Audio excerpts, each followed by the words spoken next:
this is not where I belong. So I wait for the shallow itch to pass, and I wait, yeah, I wait. Hey, hey, Yes, I I'm super. okay. I don't need this. Yes, I is cool und du bist nicht allein. Yes, I is super. Hier kann dein Traum wahr sein. I don't know what I was ever hoping I would find,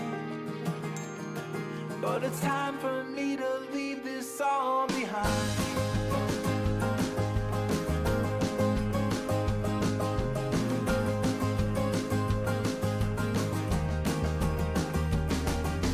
I don't regret a single thing. I couldn't say it didn't feel alright, but I don't wanna stay and I don't wanna fight all alone with my foolish appetite.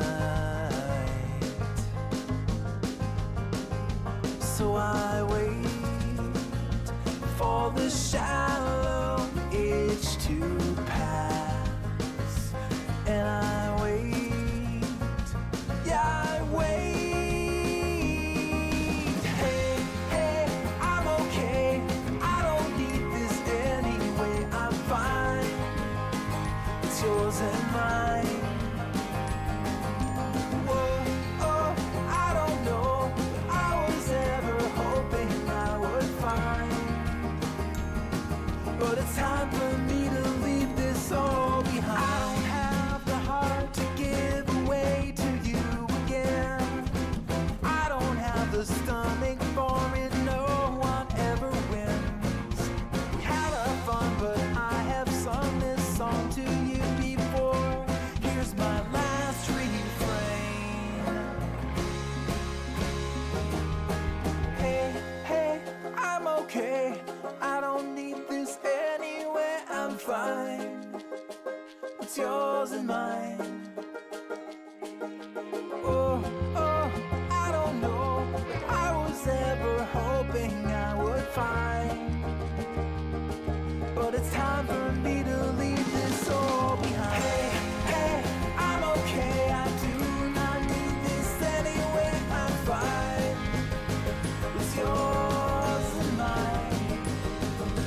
Oh, oh, I don't know what I was ever hoping I would find, but it's time for me to leave this all behind.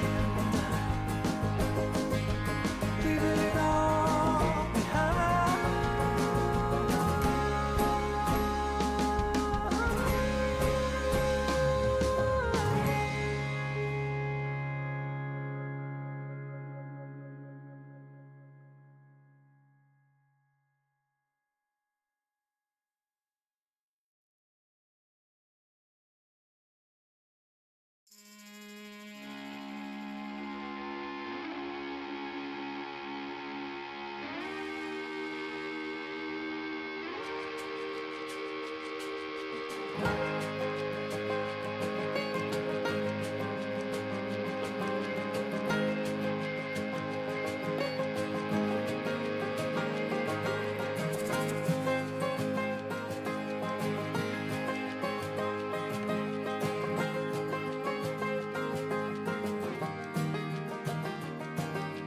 I never thought I'd see the day.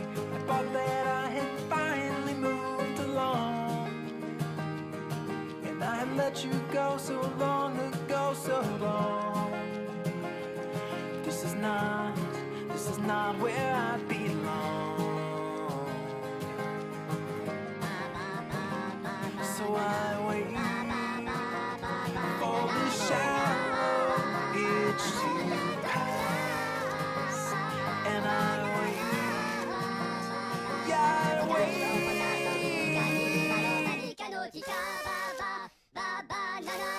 Yo plano fu, la pano no tu, ma banana la camopita la mo banana baba banana potato banana to kali no potato li のちたババババナナ Hier ist Ja, alles boah. super. Hier ist alles cool, denn du bist nicht allein. Hier ist alles super.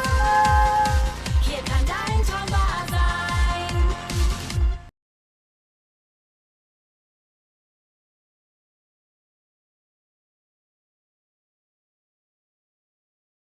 Okay. So apparently, John Paul Miller has been indicted by the feds, and well over a year ago, he was suspected of having to killed his wife. But apparently he had there was a lot of issues there. That there was enough evidence to back up the idea that she had murdered her. She had committed suicide, and so they were never able to get him for that. Um, but the way he had treated her and things, it was pretty obvious that you know it had played a role. But let's see what this here says. Who was the horrible husband of the late Micah Miller, has been indicted by the feds on charges of cyber stalking and making false statements to investigators. That's all we know right now. I'll keep my eye out. If there are any new developments, I'll probably do a YouTube short. We'll see you soon. What you know, Alibars, breaking news. Myrtle Beach, South Carolina pastor John Paul Miller, who was the horrible husband of the late Micah Miller, has been indicted.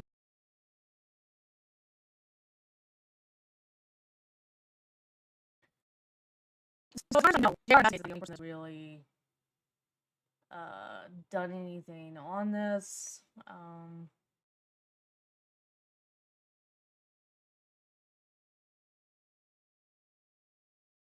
Looks like there is something from this guy as well. I don't know them. Let's see.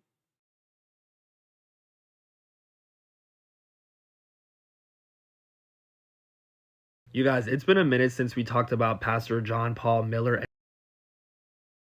and his estranged wife, Micah Miller, who was found dead just 2 days Why after am I he was buffering? served divorce papers from her. Remember, Micah's body was found at the Lumber River State Park with a GSW to the head. Come on. That authorities said was self-inflicted. Well, today we are finding out that the FBI has filed an indictment against him on 1 count of cyber stalking and 1 count of lying to investigators. Could this have anything to do with the I don't think it does. I think it has something to do with someone else. But why am I buffering? tracker that he put on Micah Miller's vehicle? Maybe. More intricate details about these charges are not available at this time. This is news that literally broke just a couple of minutes ago, but I have been able to confirm that he Oh my is god. not in custody at this time. Instead, he's been federally summoned to appear in court at a later date, which is not uncommon because he isn't considered a flight risk and his charges are non-violent. His federally summoned court date has not been scheduled yet. We're learning that that could happen in the next couple of weeks, and obviously when that does happen, more information will be released. What do you guys think about this news? Let me know in the comments, and as more information comes out, you can find updates here on my Well, page. You guys, it's been a minute since we talked everything about that I Pastor remember John from Paul this Miller guy, and I his mean, estranged wife, Micah Miller, who was found dead what just he 2 days does. after he was served divorce papers from her. Remember, Micah's body was found at the Lumber River State Park with a GSW to the head that authorities said was self-inflicted. Well, today we are finding out that the FBI has filed an indictment against him on 1 count of cyber stalking and 1 count of lying to investigators. Could this have anything to do with the tracker that he put on Micah Miller's vehicle? Maybe.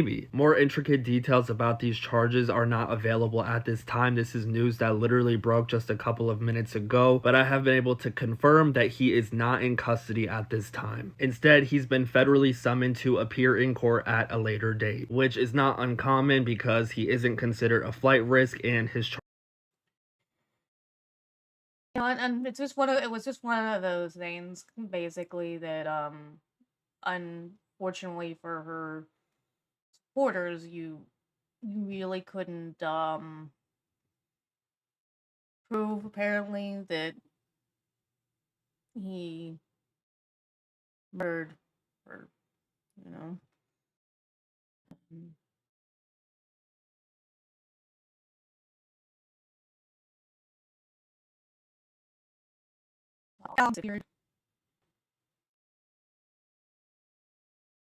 That she murdered herself. My internet connection is not good today. Not good at all. Very strange.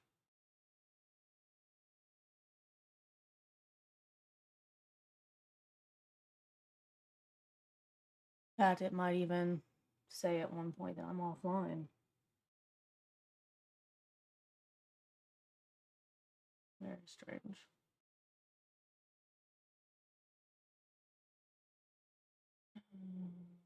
What is it doing here?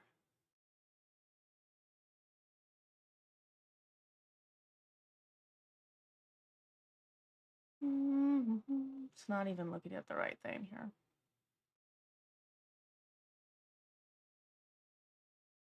There we go.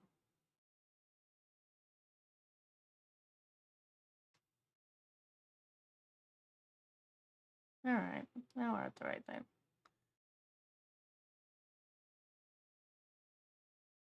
Considering what I know about JR, I thought it was. I mean, he was one of the people that really wanted her kind of to get charged right off the bat, but it became kind of obvious fairly quickly that that just was not going to happen. And that was disappointing for a lot of people that didn't want to believe he didn't have something to do with it.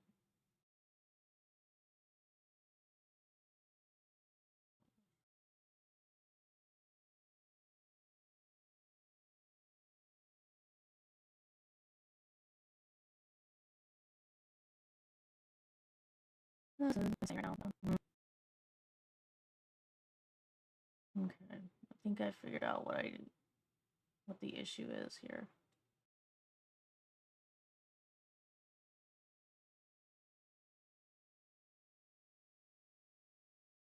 Okay. Yes, I want to remove that, and I just want freaking that. Okay, there we go. Okay. And I believe I should have sound the way I'm supposed to, and all that great stuff.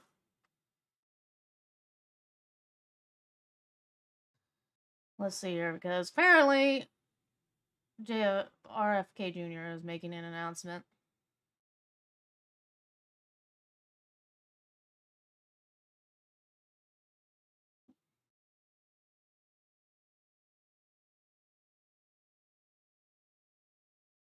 Are not reversible in any way.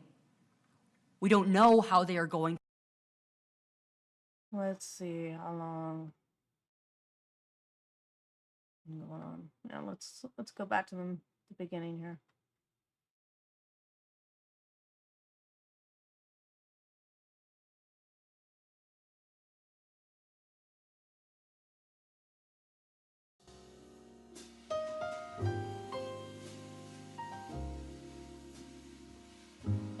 It's quality.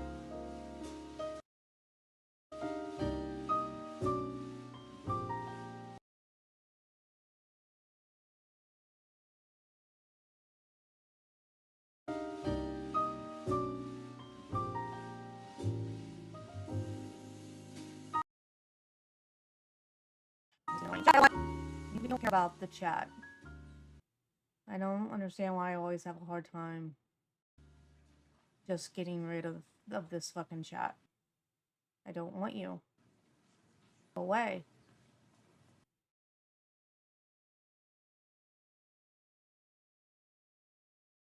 See, there finally is the thing to click on. And oh my god, what is the matter with my internet connection? Everything is fucking buffering. And it's annoying the crap out of me.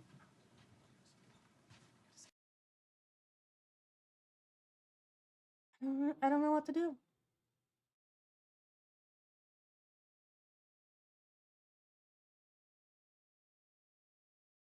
It's not like I'm not connected.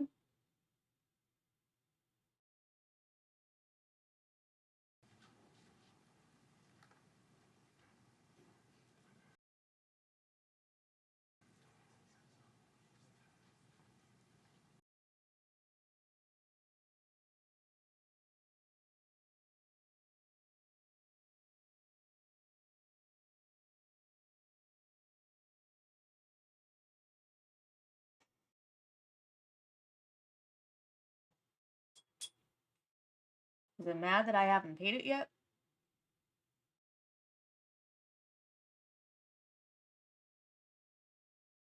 Because this is fucking ridiculous.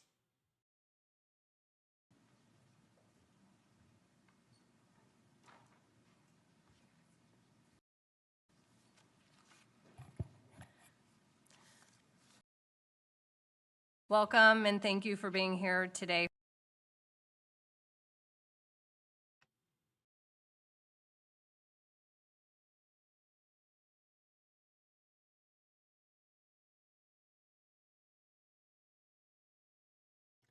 I may have to forego playing this if this is the way it's gonna be. Because this is stupid. Announcements. We have many speakers today, and then we'll be taking questions from members of the press. It is my pleasure to welcome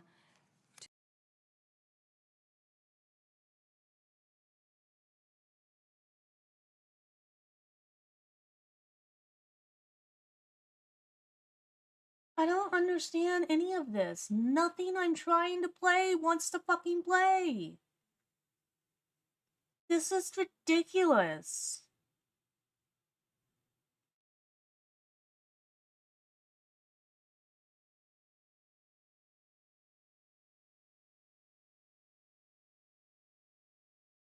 podium HHS Secretary Robert F. Kennedy, Jr.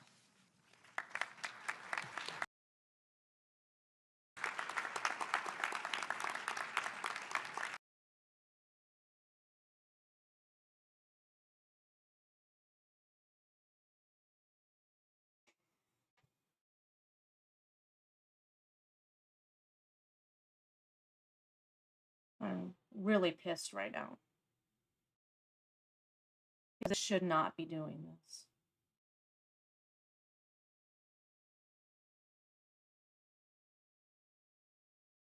And I have no explanation for it. None.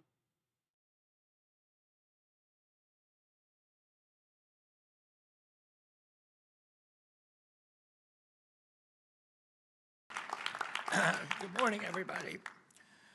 Thank you to all the officials who are joining us today. And I'm going to acknowledge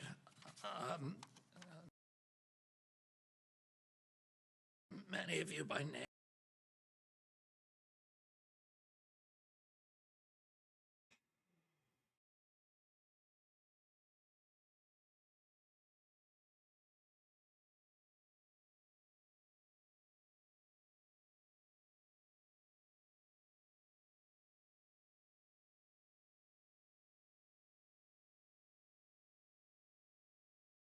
I don't understand what's going on. I'm gonna try getting It's a long in and out list. of it and see what that Chairman of the fucking Federal does. Trade Commission, Andrew This is ridiculous. Ferguson, There's no Senator point in Bill me trying to Cassidy. even stream right now. Because of how retarded this is being.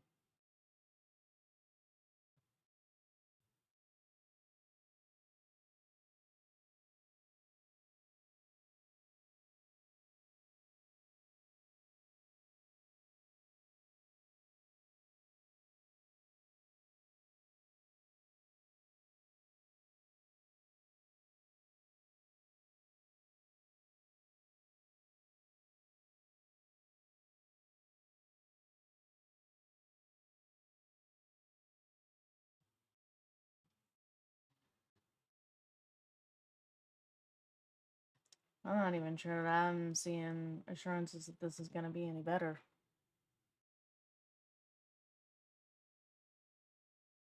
It is still buffering a whole fucking lot more than what it should.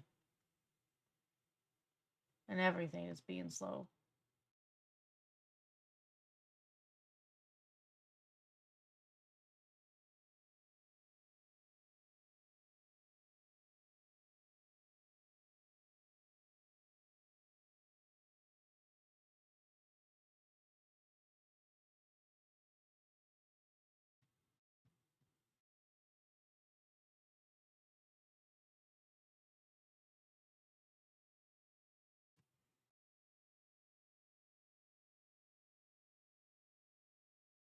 This is ridiculous.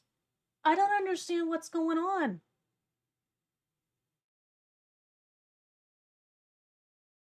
I don't understand what's going on.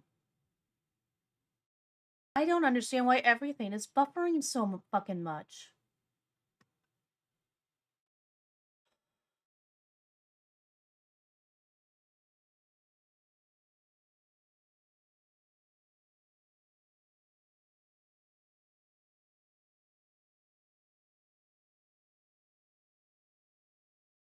Many of you by name. It's a long list. Chairman of the Federal Trade Commission, Andrew Ferguson, Senator Bill Cassidy, I think it's a little bit Senator better. Marsha Blackburn, Senator Roger Marshall, Senator James Lankford, Congressman Doug LaMalfa, Congressman John Joyce, Congresswoman Diana Harshberger, Congressman Bob Onder, Congressman Robert Adderholt, Congressman Dan Crenshaw, Congressman Tim Walberg, Indiana Attorney General Todd Rokita, Texas Attorney General Ken Paxton, Deputy Secretary Jim O'Neill, Administrator Mehmet Oz, Director Jay Bhattacharya, Commissioner Marty McCary, Director Jay Bhattacharya. No, it's not any fucking Commissioner better. Marty McCary and Admiral Brian Christine. And a special thanks to Chloe Cole for being with us today. To bravely share her odyssey. Doctors assume a solemn obligation to protect children. Yet doctors across the country now provide needless and irreversible sex-rejecting procedures that violate their sacred Hippocratic oath by Good. endangering the That's very good. lives Glad that to hear they that. are sworn to safeguard. The American Medical Association, the American Academy of Pediatrics, peddled the lie that chemical and surgical Like, sex-rejecting procedures could be semi good for children stable. who suffer from gender always good. dysphoria. They betrayed the estimated 300,000 American youth ages 13 to 17, I may just now be conditioned to realizing believe in that sex my- can no, be okay. changed. I think They it's working. betrayed their Okay. Hippocratic oath to do no harm. Oh, good. So-called gender-affirming Oh, good. care has inflicted lasting physical and psychological damage on vulnerable young people. This is not medicine, it is malpractice. We're done with junk science driven by ideological pursuits, not the well-being of children. A peer-reviewed report published by the HHS Office of the Assistant Secretary for Health last month confirms that sex-rejecting procedures impose medical dangers and lasting harm on children who receive these interventions. So today we are taking 6 decisive actions, guided by gold standard science You're doing much and the better now. week 1 executive order from President Yay. Trump to protect children from chemical and surgical mutilation. This morning, I signed a declaration. Sex-rejecting procedures are neither safe nor effective treatment for children with gender dysphoria.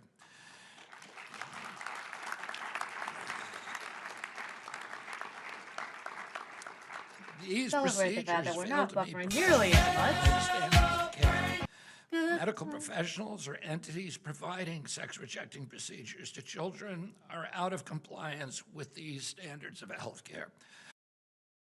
We gotta get it to it. This Yay. declaration is a clear bring that directive to 1080. providers to follow the Woohoo. science and the overwhelming body of evidence that these procedures hurt,